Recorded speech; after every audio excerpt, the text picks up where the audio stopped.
امیر المومنین حضرت علی کرم اللہ وجہہ نہج البلاغہ کے خطبہ نمبر 181 میں ارشاد فرماتے ہیں، تمام حمد اس اللہ کے لیے ہے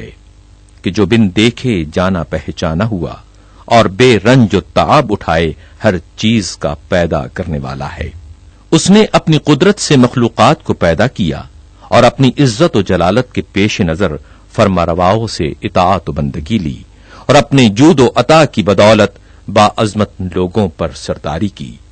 وہ اللہ جس نے دنیا میں اپنی مخلوقات کو آباد کیا اور اپنے رسولوں کو جن و انس کی طرف بھیجا تاکہ وہ ان کے سامنے دنیا کو بے نقاب کریں اور اس کی مضرتوں سے انہیں ڈرائیں دھمکائیں، اس کی بے وفائی کی مثالیں پیش کریں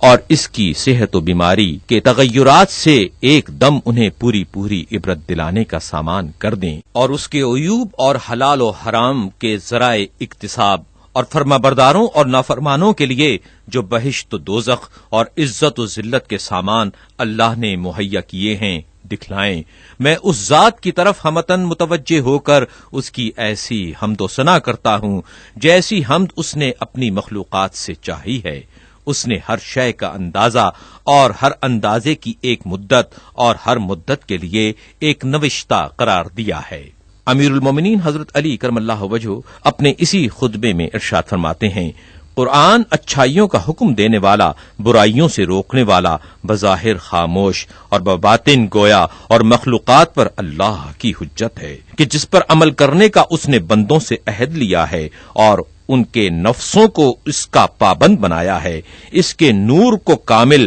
اور اس کے ذریعے سے دین کو مکمل کیا ہے، اور نبی اکرم حضرت محمد صلی اللہ علیہ وآلہ وسلم کو اس حالت میں دنیا سے اٹھایا کہ وہ لوگوں کو ایسے احکام قرآن کی تبلیغ کر کے فارغ ہو چکے تھے کہ جو ہدایت و راستگاری کا سبب ہیں۔ لہذا اللہ سبحانہ کو ایسی بزرگی و عظمت کے ساتھ یاد کرو جیسی اپنی بزرگی خود اس نے بیان کی ہے، کیونکہ اس نے اپنے دین کی کوئی بات تم سے چھپائی نہیں اور کسی شے کو خواہ اسے پسند ہو یا نہ پسند بغیر کسی واضح علامت اور محکم نشان کے نہیں چھوڑا۔ جو ناپسند امور سے روکے اور پسندیدہ باتوں کی طرف دعوت دے، ان احکام کے متعلق اس کی خوشنودی اور ناراضگی کا معیار زمانہ آئندہ میں بھی ایک رہے گا۔ یاد رکھو کہ وہ تم سے کسی ایسی چیز پر رضامند نہ ہوگا کہ جس پر تمہارے اگلوں سے ناراض ہو چکا ہو، اور نہ ایسی کسی چیز پر غضبناک ہوگا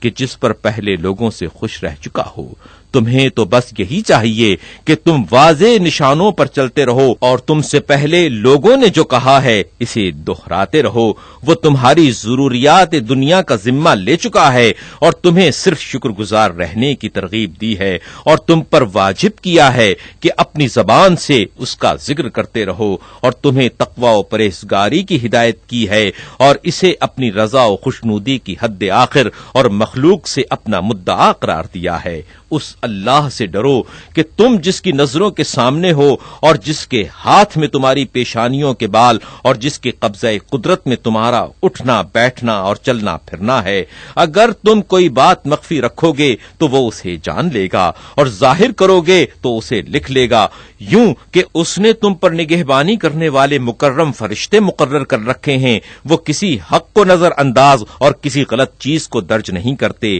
یاد رکھو کہ جو اللہ سے ڈرے گا وہ اس کے لیے فتنوں سے بچ کر نکلنے کی راہ نکال دے گا اور اندھیاریوں سے اجالے میں لے آئے گا، اور اس کے حسب دلخواہ نعمتوں میں اسے ہمیشہ رکھے گا۔ وہ اسے اپنے پاس ایسے گھر میں کہ جسے اس نے اپنے لیے منتخب کیا ہے عزت و بزرگی کی منزل میں لا اتارے گا۔ اس گھر کا سایہ عرش اور اس کی روشنی جمال قدرت کی چھوٹ اور اس میں ملاقاتی ملائکہ اور رفیق و ہم نشیں انبیاء و مرسلین ہیں۔ اپنی جائے بازگشت کی طرف بڑھو، زاد عمل فراہم کرنے میں موت پر سبقت کرو، اس لیے کہ وہ وقت قریب ہے کہ لوگوں کی امیدیں امیدیں ٹوٹ جائیں، موت ان پر چھا جائے اور توبہ کا دروازہ ان کے لیے بند ہو جائے، ابھی تو تم اس دور میں ہو کہ جس کی طرف پلٹنے کی تم سے قبل گزر جانے والے لوگ تمنا کرتے ہیں، تم اس دار دنیا میں کہ جو تمہارے رہنے کا گھر نہیں ہے، مسافر راہ نورد ہو، اس سے تمہیں کوچ کرنے کی خبر دی جا چکی ہے اور اس میں رہتے ہوئے تمہیں زاد مہیا کرنے کا حکم دے دیا گیا ہے۔ یاد رکھو کہ اس نرم و نازک کھال میں آتش جہنم کے برداشت کرنے کی طاقت نہیں، تو پھر اپنی جانوں پر رحم کھاؤ، کیونکہ تم نے ان کو دنیا کی مصیبتوں میں آزما کر دیکھ لیا ہے۔ کیا تم نے اپنے میں سے کسی ایک کو دیکھا ہے کہ وہ جسم میں کانٹا لگنے سے یا ایسی ٹھوکر کھانے سے جو اسے لہو لہان کر دے یا ایسی گرم ریت کی تپش سے جو اسے جلا دے کس طرح بے چین ہو کر چیختا ہے؟ ذرا سوچو تو کہ اس وقت کیا حالت ہوگی کہ جب وہ جہنم کے دو آتشی تودوں کے درمیان دہکتے ہوئے پتھروں کا پہلو نشین اور شیطان کا ساتھی ہوگا۔ کیا تمہیں خبر ہے کہ جب مالک پاسبان جہنم آگ پر غضبناک ہوگا تو وہ اس کے غصے سے بھڑک کر آپس میں ٹکرانے لگے گی اور اس کے اجزاء ایک دوسرے کو توڑنے پھوڑنے لگیں گے، اور جب وہ اسے جھڑکے گا تو اس کی جھڑکیوں سے تل ملا کر دوزخ کے دروازوں میں اچھلنے لگے گی۔ اے پیر کہن سال جس پر بڑھاپا چھایا ہوا ہے، اس وقت تیری کیا حالت ہوگی کہ جب آتش توق گردن کی ہڈیوں میں پیوست ہو جائیں گے اور ہاتھوں میں ہتکڑیاں گڑھ جائیں گی، یہاں تک کہ وہ کلائیوں کا گوشت کھا لیں گی۔ اے خدا کے بندو، اب جب کہ تم بیماریوں میں مبتلا ہونے، تنگی و ضیق میں پڑنے سے پہلے صحت و فراخی کے عالم میں صحیح و سالم ہو، اللہ کا خوف کھاؤ اور اپنی گردنوں کو قبل اس کے کہ وہ اس طرح گروی ہو جائیں کہ انہیں چھڑایا نہ جا سکے، چھڑانے کی کوشش کرو۔ اپنی آنکھوں کو بیدار، شکموں کو لاغر بناؤ، میدان سعی میں اپنے قدموں کو کام میں لاؤ اور اپنے مال کو اس کی راہ میں خرچ کرو، اپنے جسموں کو اپنے نفسوں پر نثار کر دو اور ان سے بخل نہ برتو، کیونکہ اللہ تبارک تعالیٰ کا ارشاد ہے اگر تم خدا کی مدد کرو گے تو وہ تمہاری مدد کرے گا اور تمہیں ثابت قدم رکھے گا۔ اور پھر فرمایا کہ کون ہے جو اللہ کو قرض حسنہ دے تو خدا اس کے اجر کو دگنا کر دے گا اور اس کے لیے عمدہ جزا ہے۔ خدا نے کسی کمزوری کی بنا پر تم سے مدد نہیں مانگی، نہ بے مائگی کی وجہ سے تم سے قرض کا سوال کیا ہے۔ اس نے تم سے مدد چاہی ہے باوجود یہ کہ اس کے پاس سارے آسمان و زمین کے لشکر ہیں، وہ غلبہ و حکمت والا ہے اور تم سے قرض مانگا ہے، حالانکہ آسمان و زمین کے خزانے اس کے قبضے میں ہیں اور وہ بے نیاز و لائق حمد و ثنا ہے۔ اس نے تو یہ چاہا ہے کہ تمہیں آزمائے کہ تم میں اعمال کے لحاظ سے کون بہتر ہے۔ تم اپنے اعمال کو لے کر بڑھو تاکہ اللہ کے ہمسایوں کے ساتھ اس کے گھر جنت میں رہو۔ وہ ایسے ہمسائے ہیں کہ اللہ نے جنہیں پیغمبروں کا رفیق بنایا ہے